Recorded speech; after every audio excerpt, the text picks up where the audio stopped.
Welcome to ketomealsandrecipes.com. Today's tutorial video is going to show you how I make my version of a Harry Potter's Butterbeer. This copycat sugar-free version was inspired by the chilled butterbeer served at Universal's Wizarding World in Orlando, Florida.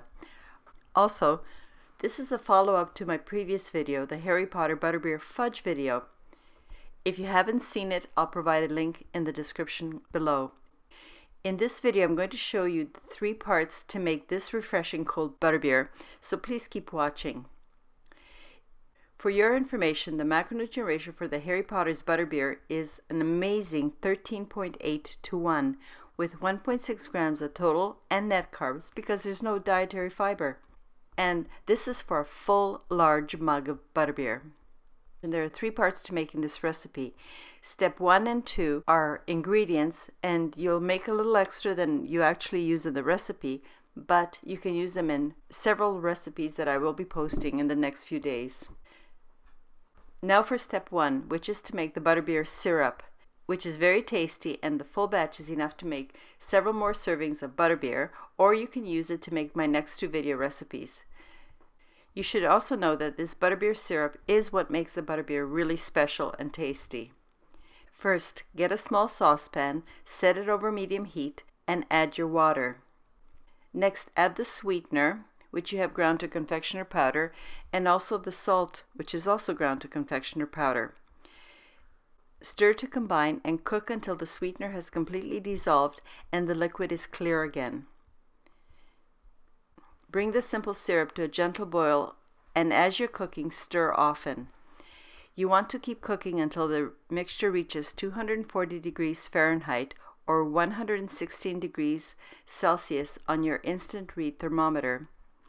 And here's the instant read thermometer I'm using. A link for a discount code will be provided in the description below. When you have finished cooking, the liquid should be about 1/4 of the original volume, and now you have created your simple syrup. And it's time to add the butter. Sorry about all the steam. I know it's hard to see, so I'm going to change the pan so that you will be better able to see what I'm doing. That's better. As you can see, I have cooked the simple syrup and butter to the point where the butter fat separated and turned a golden brown. At this point, I will pour in my full fat cream and immediately stir to combine all the ingredients. I'm also going to add my blackstrap molasses. It's only 1 teaspoon, and stir it really well to make a homogeneous mixture. And then just cook it for about 1 more minute. By the way, the blackstrap molasses is optional, even though it's just 1 teaspoon. But I highly recommend that you do use it in this recipe because the blackstrap molasses is the difference between having a caramel tasting sauce or this much richer butterbeer syrup taste. But I leave it up to you to decide if you want to use the blackstrap molasses or not. After cooking, remove the pot from the stovetop or just turn off the element and let the butterbeer syrup cool slightly. Then add your vanilla extract. As you can see, my syrup is still a little bit too hot. I should have waited a bit longer. So I'm going to wait a little bit longer before adding my caramel extract, my rum extract, and the apple cider vinegar. Why I'm using the apple cider vinegar will be explained a little later, so let's keep going with the recipe. After adding these ingredients, stir well and let the syrup cool to room temperature before using. Just remember, while your syrup is cooling, do stir the syrup once in a while. I recommend you make the full batch because it will keep in an airtight container on your counter for a couple days or in your fridge for a couple weeks. In the meanwhile, I have just enough time to make my marshmallow cream fluff topping. To make this topping, pour the heavy cream into a large mixing bowl, add your powdered sweetener and the pure vanilla extract, and sprinkle the gelatin powder on top. I'm using Knox because it's the easiest one for me to get in the grocery stores at this time.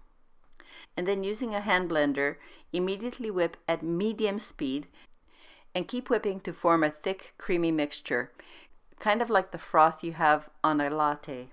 And how you can test to see if it's done: dip a spoon into the mixture and wipe your finger on the back of it. If the line stays separated, it's done. Another way is you take a spoonful of this liquid and then slowly drizzle it back into the bowl, and whatever design you've made, it should stay on the surface for a little while. That's how you can test to determine if your cream is at the right consistency. Now that I have made my syrup and my marshmallow fluff cream, it's time to get my sugar-free cream soda in order to assemble the final Butterbeer drink. Today I'm going to use Zevia, but there are other sugar-free cream sodas on the market. Use the one you prefer or have available to you. Just remember, to get a nice fizzy Butterbeer, make sure that your soda is very cold. And now here's a little trick that you should do in order to keep your Butterbeer nice and fizzy. Begin by adding the Butterbeer syrup mixture into a large measuring cup. To this cup, pour about half a cup of cream soda. Then mix very well until the Butterbeer syrup is completely dissolved in the cream soda. Mixing these two ingredients flattens the soda, but don't worry. The other thing you'll notice is that as you're mixing, a layer of foam has formed. This foam interferes with the presentation and the taste, so I like to skim it off before continuing. Next, add 3 more cups of the cream soda into the mixture and gently stir just to combine. It's time to pour this mixture, dividing it equally among each of your mugs. Then take the other 2 cups of cream soda and distribute it, pouring it equally into each of the mugs. I forgot to mention that when you're topping off with the cream soda, make sure that you leave enough room for the whipped cream topping. A good guide is 1 finger's width from the top. For those of you who want a more adult option, you can add alcohol at this step. At the end of the video, I will make a few suggestions of the best alcohols to use in order to keep your carbs down. Again, skim off any foam after the addition of the cream soda. I'd just like to emphasize that by doing this 2-step process that we've just done for the Butterbeer, it has left my Butterbeer nice and fizzy, just how I like it. So the last step now, pour in about 1/3 cup of marshmallow fluff into each glass. You may have wondered why I added apple cider vinegar. Very good question. The apple cider vinegar has a very interesting reaction when combined with the very sweet Butterbeer syrup. It gives this mixture a little bit of a kick and overall more of that unique Butterbeer taste. So don't skip it. The addition of that flavor is really amazing.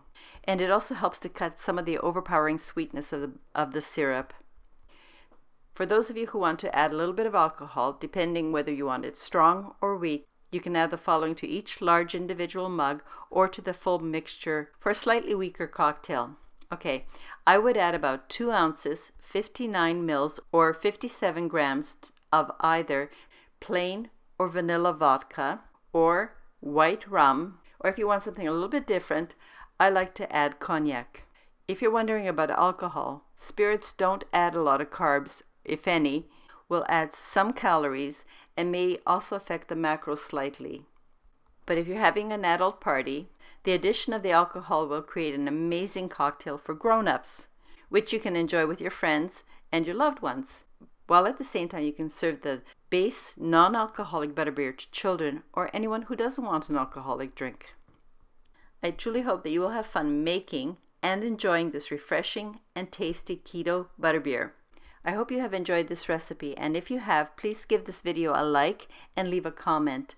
I would be really honored if you would share this link with someone that you think might also enjoy the recipe. For anyone who's new to my channel, the link for the printable formatted recipe that can also be translated into various languages is in the description box below. Most importantly, please come back when I post my next video, which most likely will be another of my Harry Potter inspired recipes. And that's because my family really likes the Harry Potter and the Fantastic Beasts series, and we're kind of anxious to see what the Secrets of Dumbledore will be like. Until next time, have a wonderful day. Cheers!